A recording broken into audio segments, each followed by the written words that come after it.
Annie Fox, education writer and author of AQA A Level Drama play guide, Our Country's Good, and Rima Georges, actor and Lyric Hammersmith Theatre Springboard trainee, in conversation with Rachel O'Riordan, artistic director at the Lyric Hammersmith Theatre and director of Our Country's Good.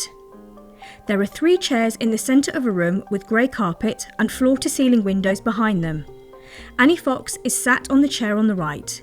She's wearing a shirt with large white flowers, navy blue trousers and black trainers.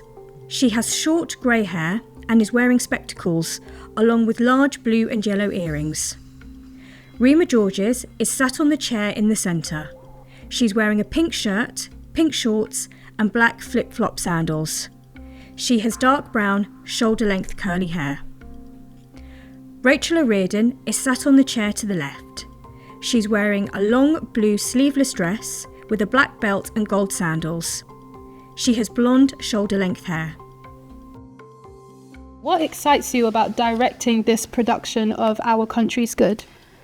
This is an exciting time for us to be putting this play on, because I feel that, like all good plays, the relevance that it has is retained across the years. So when I decided to programme it first, there was talk, which I think this plan has been cancelled now, hopefully, of deporting people to Rwanda as punishment or as deportation. So the idea of people in this play being transported to Australia, the convicts being transported to Australia as punishment, felt very timely, of using transportation as a way of controlling people, just simply getting rid of people that we don't want anymore.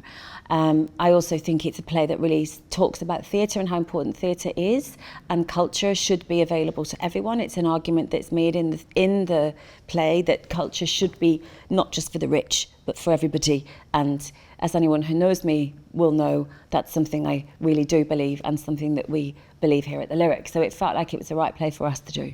And the writer of the play, Timberlake Wertenbaker, has taken the opportunity with this production at the Lyric Hammersmith Theatre to revisit the text and the characters.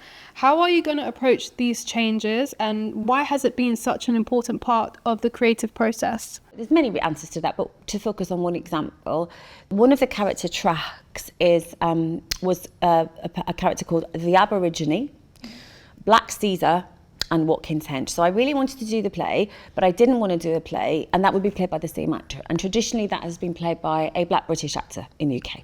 So what I didn't want to do was have a Black British actor play an Aborigine. That didn't feel appropriate or right. I also wasn't, I thought it would be interesting to not call this character Black Caesar, for example. So I rang Timberlake and I asked her how she felt about those ideas, and she was absolutely straight away really open to this, and she said, yes, times have changed, I completely agree with you. So then we decided that the character of the Aborigine also needed a name. That is still under construction at the moment, so rather than just being called the Aboriginal, what we're going with at the moment is First Peoples narrator, but that probably, maybe, in rehearsals will change, because you're meeting me at a time of second day of rehearsals where Timberlake's in the room with us, and we are changing and shifting the play as it goes, in consultation with, and this is a really key part of this production, a brilliant man called Ian Michael, who is a First Nations person, who is First People Australian, and he has come over to spend the first 2 weeks of rehearsal in the room with us while we interrogate what this First Nations person, how we represent that on stage now. We have also found a UK-based First Nations actor called Nayara, who is going to play the part. So I'm really very excited about all of those things going on live in the room as we speak. And it's all credit to Timberlake that somebody who's written what is a classic play and a really well-known play is prepared to revisit that play with the kind of openness that she has shown. It's very exciting. Did you have any vision in terms of the physical look and staging of it at all? Every time I read a play, I have a sensibility of how I might feel about the play and how I might see it happening. But no, I mean, like, directors don't sit down and map out scenes in advance. A sense of it, a feel of it, same as Gary, I would say. I would say neither of us would sit down and map out scene by scene. We don't, you wouldn't storyboard it like a movie. My job is the vision. I mean, I direct them, obviously I direct them, and we will talk about each character in distinction, but how they manifest that's kind of their work. And would you ever think as a director, how can I make sure that the narrative is clear? Yeah, of course, all the time. And so there'd be things like hierarchy, things like that you'd be looking at in terms of when they're an officer, when they're a prisoner, the ways of making that clear. Yeah, I think that's inherent in character work. If they're playing an officer, they're a different status than a convict. So that would be part of the conversation of building character. And is there an idea of trying to find between the characters that they're multi-rolling a similarity, or is it rather than always looking for differences? That's exactly what I'm trying to do. I'm actually trying to find what we were talking about today, the psychological connections between the characters they're playing. So rather than sort of saying, okay, so you need to try and fool the audience into them thinking that you're not the same person when you come on as two different characters. I don't want to do that. The audience are going to know that you're the same person, and that's part of the trick of it, and that's part of the joy of it. And I think that's part of the thrill of doing the multi-rolling, is that the audience gets to enjoy the actor's skill in making all of the characters they're playing very, very vivid, and not trying to pretend in any way, in a sort of fake way, that the actors aren't playing multiple characters. So that's quite transparent, you know? I want that to be quite theatrical and quite on show, that work, so we can see. The fact is, I want them to notice, and I want the audience to be in on the joke, you know, in on the idea with the company. So it's not a divided thing, it's a connected thing. And that adds to the theatricality of the piece, doesn't it? One of the theatrical moments that I really enjoy in the play is when the company is in rehearsal and Ralph politely asks Ross to leave because he explains the privacy in a rehearsal, which I know is very important. Are there any particular moments in the play that speaks out to you that you're excited to share about with the audience? No, there's a particularly brilliant moment where Liz Morden refuses to defend herself, and she won't speak up and say, I didn't steal the food. It's really powerful because she understands that no one's going to believe her anyway. So her silence is a form of rebellion against the oppressive rule that she's in. So I just think it's really interesting when we see the women in the play finding ways to rebel against the officers, against the system. And Liz's choice in that moment is silence, and Duckling's choice is to not look at people. And when Liz does first speak, she says it wouldn't matter. Exactly. Yeah. She understands, and she's letting them know. She's letting them know that they don't matter, therefore, which I think is really powerful, kind of quiet, secret resistance that she has. It's all the power she has.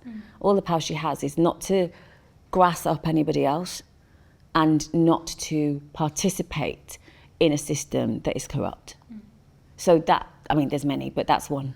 When we were talking to Timberlake, we were saying that one of the glorious things about the play is the combination of the humour and the serious. And it's almost hard to think of another play, I think, that so beautifully handles that balance. And you're talking about your favourite scene. One of my favourite scenes is going from the hilarity of Sideways and being so funny, and then the way that scene ends with Ross coming in and all that humiliation, which is, I mean, it's such a remarkable bit of writing. But how do you feel? Do you feel excited to direct that scene? Yeah, totally, I do. I mean, it's day 2, so like it's early doors, but yes, I feel really excited to do it. And the moving between comedy and really sad and vicious things, I think is life as well. Like, you know, we don't have a perfect day where things are only funny, and hopefully we don't have a day where everything is just awful. Light, shade, laughing in terrible times. That the play captures that. I think light and shade, that's such a good way of putting it, because we were saying beforehand, we were talking about it, that without the romance and without the laughter, it would be a hard watch. It would be, wouldn't it? It would be, and the source material, Fatal Shores, not a lot of laughs in that, you know, and you can see that is the special thing that the theatre experience of this brings, isn't it? Is that wonderful combination. What are your first ideas with approaching it? My prep is research, it's reading The Fatal Shore, it's reading The English Passenger, it's reading The Playmaker by Thomas Keneally, it's reading the play lots of times, it's thinking about Hogarth and England of the 18th century, it's thinking about what people have left behind, it's thinking about the fact that I'm Irish and a lot of these convicts were Irish, and the famine in Ireland that was not a famine but a taxation generated genocide where 3 million people died of starvation and 3 million people emigrated in Ireland due to British occupation. And so I think about those kind of things, and that starts to give me the sensibility of how I want to make theatre, how I want the world of the theatre to come alive. I think about the Highland clearances and how come so many Scottish people ended up. I think about what might it have been like in the Seven Dials part of London in the 18th century, the areas of London that Hogarth painted. What did that feel like to live in there? What were these people leaving behind? What were they escaping? Or what drove them to steal and then, sorry, they weren't escaping, they were deported, but the crimes that allowed them that to happen were probably pretty minor compared to the great big crime of the British Empire. So that's how I think, and that's how I prepare my own brain for going into rehearsals. And I talk like this to the cast as well. So I try and fire up conversations and imaginations rather than saying, and this is how we're going to do the scene.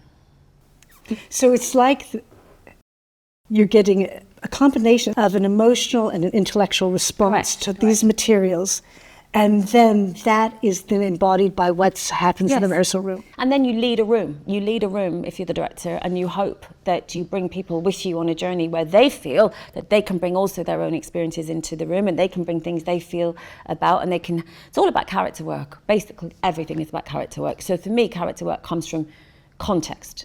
So I'm a big believer in doing my broad research around the period of time in which a play was written, historical context, not just and also this play was written in the 1980s, so I think about Thatcher, and I think about what was driving Timberlake to write the play. And I also think about the historical context in which the play is set. So that's my prep, and this company of actors are really phenomenal.